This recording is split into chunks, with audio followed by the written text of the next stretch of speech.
This session that we're going into now is perhaps the most practical for everyday usage of using a mystery to see life differently and see your fellow human beings differently. I call it the mystery of the three planes. It's taken from the opening paragraph of Seven Valleys. And when I noticed this, it really startled me when I first saw it. And then I started seeing it in many places. Quote 81. And the first fire which was lit from the lamp of pre-existence in the lantern of singleness, he who was Ahmad in the kingdom of the exalted ones, and Muhammad amongst the concourse of the near ones, and Mahmud in the realm of the sincere ones. By whichsoever name ye will invoke him, he hath most excellent names. In the hearts of those who know, and upon his household and companions be abundant and abiding and eternal peace. Now, I would like to draw attention, first of all, in the lantern of singleness. When Baha'u'llah speaks of singleness, he's talking about God manifesting in a single heart, i.e. the manifestation of God in the age in which we live. And to become single-minded is to be orienting your life from the vision of the manifestation of God in the day in which you live. Now, in this case, he's referring to a understanding of Muhammad. There's those who are in the kingdom of the exalted ones, who see Muhammad as Ahmad, and then there's those who call him Muhammad among the concourse of the near ones, and Mahmud in the realm of the sincere ones. These are degrees of wisdom and understanding envisioning the manifestation of God when he comes. Not everybody has the same understanding of who he is. In this case, he's saying there's those who see him as Mahmud. They saw him as an ordinary man, just like everybody else, who was given the gift of the Quran, but he himself is less significant. Then there are those who understand that he's the messenger of God, that he revealed many truths outside the Quran that were also to be considered valuable.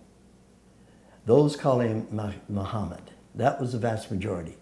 And then there were a few who really recognized him and recognized that everything he said, everything he did, every blink of his eye was ordained by God and is something that we can learn from. But you notice it's identifying people living on three differing planes. The sincere ones seeing with less clarity. The near ones seeing with better clarity, but there are those who are the exalted ones who see him with extraordinary clarity. I want to offer that we are all living in one of these three. Once we recognize the manifestation of God, some of us are of the sincere ones, some of us are of the near ones, and some of us are of the exalted ones, meaning we don't see things all the same way. If you would read number 82. Quote 82.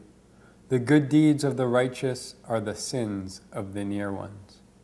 There are things that God will accept by people who don't know any better, who are believers, but they don't see what the near ones see, and hence not held responsible for what they don't see.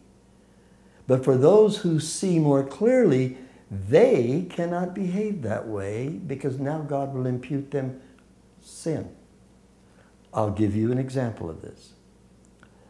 Often people are very critical of other people because what they see are all the differences and they have the expectations. There it says, you're supposed to do this. Then why are they doing that? And they are very critical of their fellow believers. In times you could call them contentious. It was this attitude that got Jesus Christ crucified by believers. Now, what was Jesus' advice when you are, shall we say, chastised and criticized by people who don't know any better? Turn the other cheek.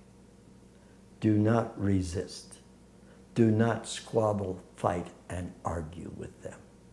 They don't know any better. And if you do the same thing they're doing, God will hold you accountable, but he will forgive and understand them because actually they think they're doing the right thing. Another example of this is when Baha'u'llah is being dragged through the streets on the back of from behind a horse, and his turban knocked off and he was being dragged. An old lady came with a rock. She wanted to hit him, but she couldn't keep up. So Baha'u'llah pulled back on the horse and the rope to stop for a minute to give her a good target so she could hit him with her rock. Because he understood that she was one of the sincere. She didn't know who he was. She was told he was a breaker of God's purpose, a wrongdoer, and she wanted to punish him severely with her rock. Baha'u'llah knew her heart, that it was sincere, and gave her a good target.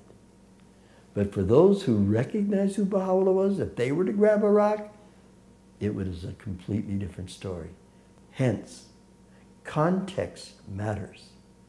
Remember I told the story the other day of you hear that this kid has doubled up his fist and smashed into his mother with all of his might?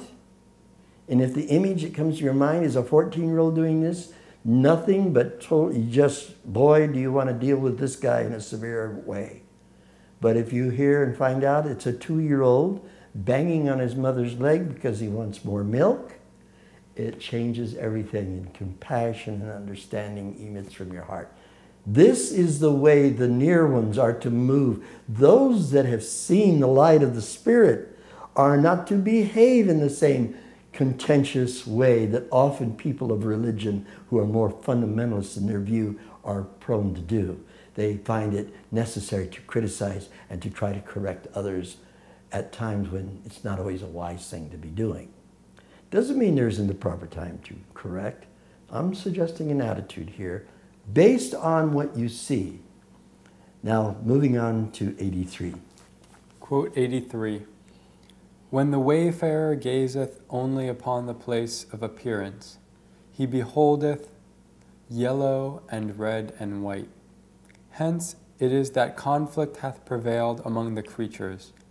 And some do gaze upon the effulgence of the light, and some have drunk of the wine of oneness, and these see nothing but the sun itself. Thus, for that they move on these three differing planes, the understanding and the words of the wayfarer have differed, and hence the sign of conflict doth continually appear on earth. Now, I'd like to make a suggestion that this is the difference between those who see with mind, or the mind discriminates between objects and sees distinction. The heart can see the connections and go beyond the outward differences and see the continuity by seeing the underlying truth that is the same, though they outwardly appear different.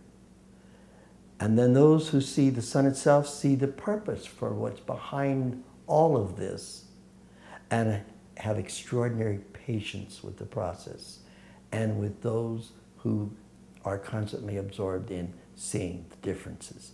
So you notice that on the earth, there's those we call fundamentalists who are always absorbed in differences to the point they actually kill each other. In the Baha'i faith, that's been ruled out, that the use of force for the sincere to criticize, that's now out of bounds.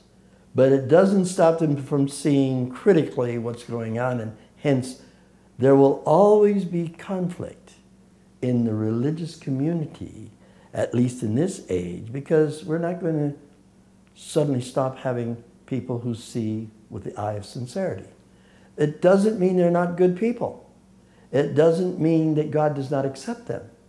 It's that they also have to suffer the consequences of always seeing life through that lens of conflict, or what's not right, or a constant sense that things aren't fair, or things aren't right, or why is it this way and why is it that way? And it's a form of suffering.